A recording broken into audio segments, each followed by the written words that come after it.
guys, I'm here to talk to you about Confessions of a Shopaholic. This is the first week for our update. I am currently at chapter 7. I read today's chapter because I couldn't wait. So I will start by reading the back of the book. It says, Becky Bloomwood has what most 25-year-olds only dream of: a flat in London's trendiest neighbourhood, a troop of glamorous socialite friends, and a closet brimming with the season's must-haves. The only trouble is she can't actually afford it, not any of it. Her job writing at successful savings magazines not only bores her to tears, it doesn't pay much at all. Still, how can she resist that perfect pair of shoes or the divine silk blouse in the window of the ultra-trendy boutique? But lately Becky's been chased by dismal letters from Visa and Endwich Bank. Letters with large red sums that she can't bear to read, and they're getting even harder to ignore. She tries cutting back, she even tries to make more money. But none of her efforts succeeds. Her only consolation is to buy herself something, just a little something. Finally a story arises that Becky actually cares about, and her front page article catalyzes a chain of events that will transform her life and the lives of those around her forever. So far I'm really enjoying this book. I have some notes, so I'm going to go through those now. So this is the front cover. I'm pretty sure you guys have seen this enough, and I've got my little tabs to mark. Okay, so if I look down, I'm reading it from my notes. Okay, what I really liked about this novel so far, among many things, is that there are letters from the banks, and they're pretty short, but they're also kind of humorous. And as Deb mentioned, I believe in her video, yes she did, I'm not quite sure it was, but yeah, they sent her a letter, and then the next time around they sent her another letter,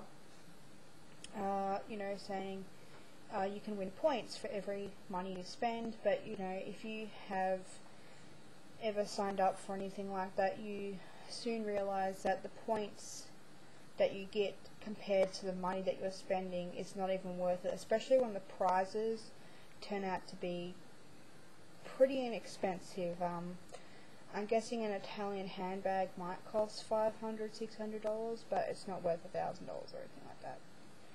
So, and it's very easy to, I guess, get allured by banks and things like that, which is one of the things that really has been not so much frustrating, but making me anxious a lot, because I can see a lot of my personality in Becky in a lot of ways, because I have an obsession to shop, mostly for books, and I can rationalize that by saying that I will read them eventually, which I will, and eventually sometimes I do culls where I get rid of the books that I know that I'm probably not going to read but I've spent money on anyway. Usually that just goes to charity or something like that, but I can see very easily where you can get trapped by consumerism, especially things like, in her case, very, very expensive consumerism, and then it would all add up. So it's a really interesting sort of morality point there. I find it fascinating that some people can go out there and spend money that they don't have, and let it get to that much, and still be able to deny that they're doing anything wrong, which is what makes this kind of funny as well. Her personality is, she talks about people having no self-control, and it just makes me laugh because she has no self-control whatsoever. When she tries to cut back, it's hilarious. Like, the way that she rationalizes things makes this book so funny, because I think it's realistic, and you hear stories about it, and I guarantee that one time in your life you've gone and spent something, more money than you even have or should have on something just because either it was on sale or because you must have it. And I think that's really good. I think Sophie Kinsella has made Becky believable. She's not like a cliche character. She's just very much what the female and male population has,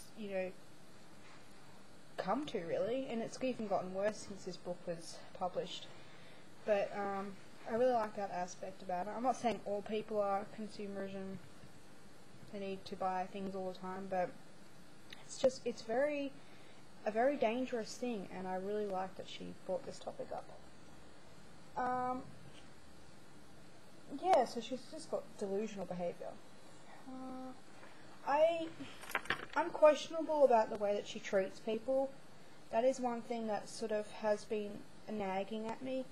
The way that she treats people and kind of uses them in a way. I think that's partly because of her personality, but it kind of annoys me because, she's not having any money. She doesn't have much money, but her friend is paying for everything, and she just is like, oh yeah, I'll pay back later, it's okay. Yet she knows that she's in debt. So I guess that's what makes the story even more interesting.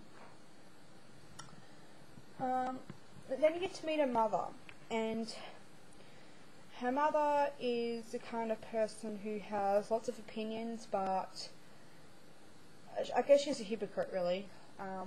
She would be the person to say, oh my god, I can't believe you're spending that much money, and like Deb's mentioned, she buys 3 bins in a year.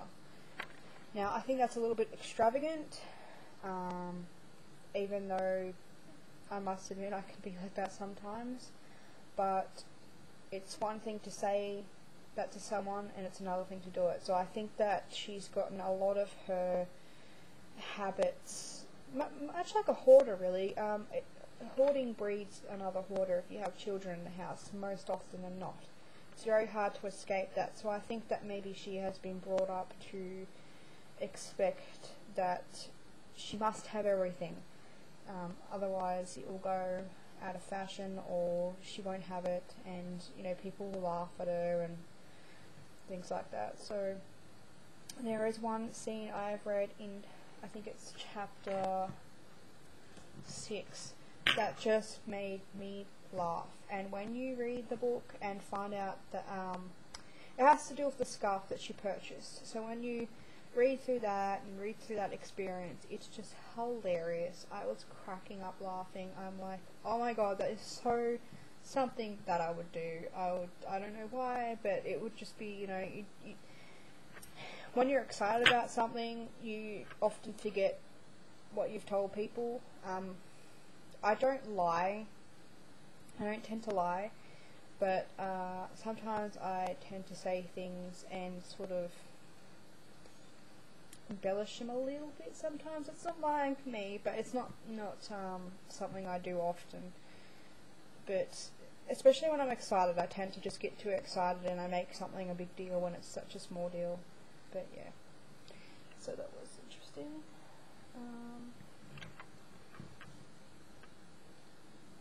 Yeah, I think that's about it. I'm just looking at my notes. I'm trying to keep track of everything because if you guys haven't added me on Goodreads but do know me on Goodreads, I'm reading like 7 books at the same time. Hectic, but I'm liking a lot of books, so I don't want to stop reading.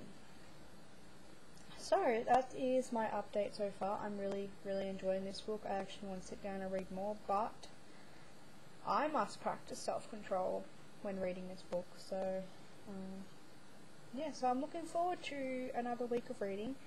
And if you are participating or have read this book, let me know what your thoughts are. Thank you guys. Bye.